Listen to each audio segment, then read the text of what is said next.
Hey y'all, what's up? This your boy Evan. Welcome to the 100th video here on the Cartoon Block. 2 years ago, I put up the first Cartoon Block video, How to Draw Timmy Turner. Don't look at that video. It ain't exactly the best video I've ever done, but hey, what can I say? We all gotta start somewhere. You live and you learn.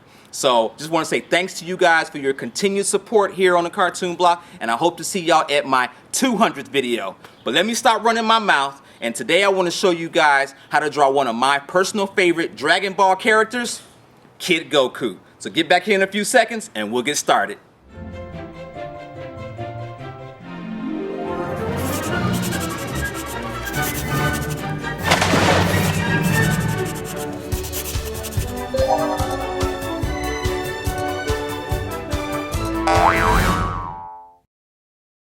Okay, let's go ahead and jump right into it, guys. Like I said, this is one of my favorite Dragon Ball characters, Kid Goku.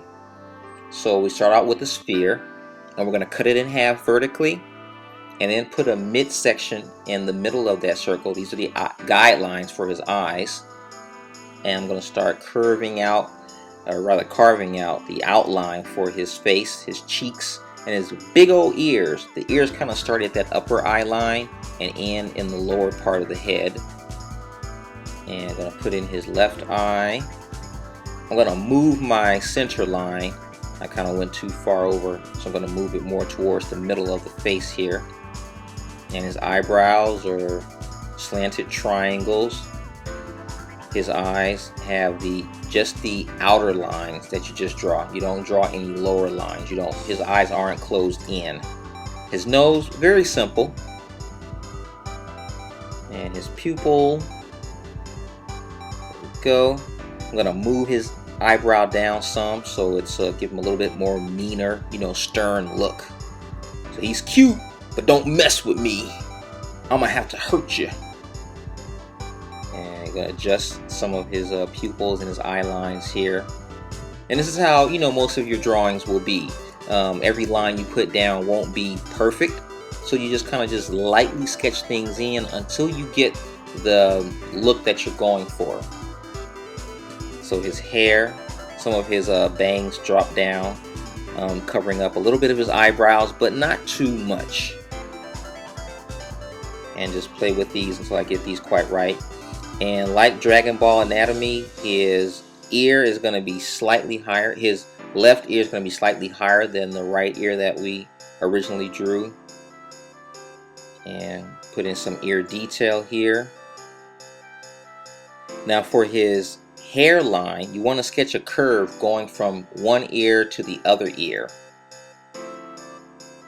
So it's like he has like a bigger dome. And this is generally a rough guideline to putting in, the size of his hair. And Goku has had the same hairstyle from his childhood to his adulthood. And just get some reference, any kind of reference you can find to get the proper shapes for each strand or blade of hair, rather.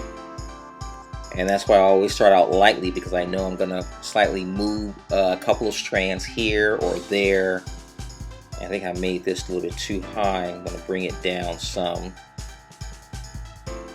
Yeah, just move it slightly here until I get what I like, as most drawings are. As long as you have a general shape, a general feel of the character's details, then you're fine. Nothing has to be exact the way you draw it, just as long as you have enough of a resemblance to where your audience recognizes the character that you're drawing. So we're going to go ahead and tidy up some strands here, some details. Now using my sumo grip, I'm going to go ahead and put in some of the more definite lines that I like. I don't have to use my sumo grip here, but I just feel like it. And now I'm going to move over to my Stapler HB pencil and just putting in broader strokes. And let's move down to his neck. I'm going to lightly sketch in his short neck here. And keep in mind his head is roughly the same height as his torso area. So I'll know where his waistline should go. And we'll just generally block in his gesture pose going down his chest at a curve, and just lightly sketch in the guidelines for his hands, where his hands should be on the same guideline roughly. And I'm going to put in his muscles here. And second thought, I'm going to do a gesture of his arm, then flesh out the definition of his muscle. He's a pretty stocky little guy to be so small. This is all that kung fu training, huh? And I'm gonna bring his legs around, and they're gonna come from that gesture curve that we drew earlier, coming down his chest and ab area. Throw in a few little wrinkles. And now for his feet. Nothing difficult about his feet. They're very simple. They're simpler than his boots, in adult Goku. I really like Kid Goku. He is like, his character's pretty cool. He just shows the innocence and the beginnings of what Goku will become. But besides Kid Goku, two of my other favorite Dragon Ball characters are Raditz and Frieza. Who are your favorite top 2 Dragon Ball characters? Now we're going to tackle these muscles again in his arm. Going to round out his deltoid shoulder muscles, triceps on the back of his arm, and his biceps in the front. And we're going to add some small details on his wristbands. His knuckles down here, just put some shadow underneath. And not sure how much of his fingers I want to show in his fist, so I'll just keep it simple. Now when you tackle his rope sash, you want to make sure you draw it at a curve. One of the things that a new artist has a tendency to do is to draw clothing and wrinkles, armbands, wristbands, armor, weapons, or whatever on their character, and they draw it straight up and down. Things on our bodies are at a curve. Our bodies have contour, shapes, and roundness to them. And when you draw these details on your character, with this roundness and angular shape, it gives the illusion that the character is solid and somewhat real. We're not talking about flat characters like things from, the regular show or, Billy and Mandy. These characters like Dragon Ball, anime, and superhero characters all have dimension, and drawing those things around their body give it the illusion of dimension. So for his tail, that famous tail, so we're going to go ahead and add in some fur on it. Just slight. You don't have to draw every strand of fur. Just a little bit. Going to show it connecting to his back. And one of my favorite parts of drawing is adding the shadow. Shadows really give the illusion of depth and dimension to your character as well.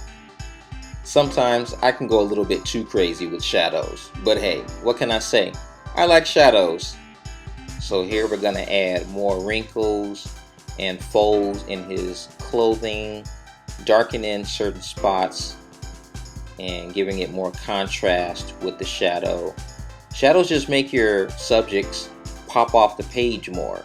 Instead of having just a simple line art there, just putting in a simple, gray tone or shadowed area on it can give it more contrast, and the viewer can see the subject more clearly. So we're going to just give him a darker outline in certain parts. Lightly shade in his hair. I'm going to give him some slight highlighted areas. And we have his sword sheath in here. Real quick. And give him a cast shadow down below to solidify him in the drawing more. And the symbol on his outfit. And there you have it. Kid Goku. Thanks for watching.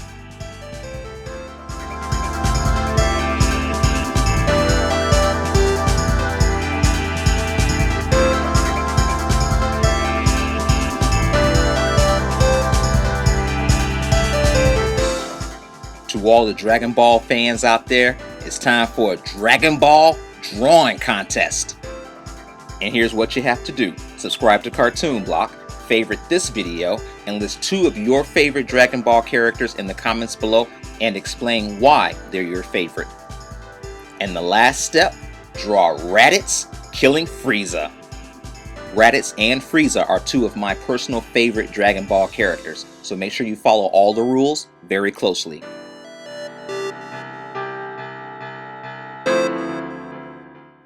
After CartoonBlock announces the top 3 drawings, you guys will vote to determine which one gets first, second, and third place. And now for the prizes. Third place wins a Sumo Grip pencil set and a Pigma Sensei inking set. Second place wins the same Sumo Grip and Pigma set plus a 3-piece Micron pen set. And first place wins a Sumo Grip pencil set, Pigma Sensei inking set, Manga Comic Pro set, a $15 iTunes gift card. And first place also gets a Dragon Ball Z 5-inch Goku action figure. And a copy of Manga Studio Debut 4 so you can create your own professional looking manga.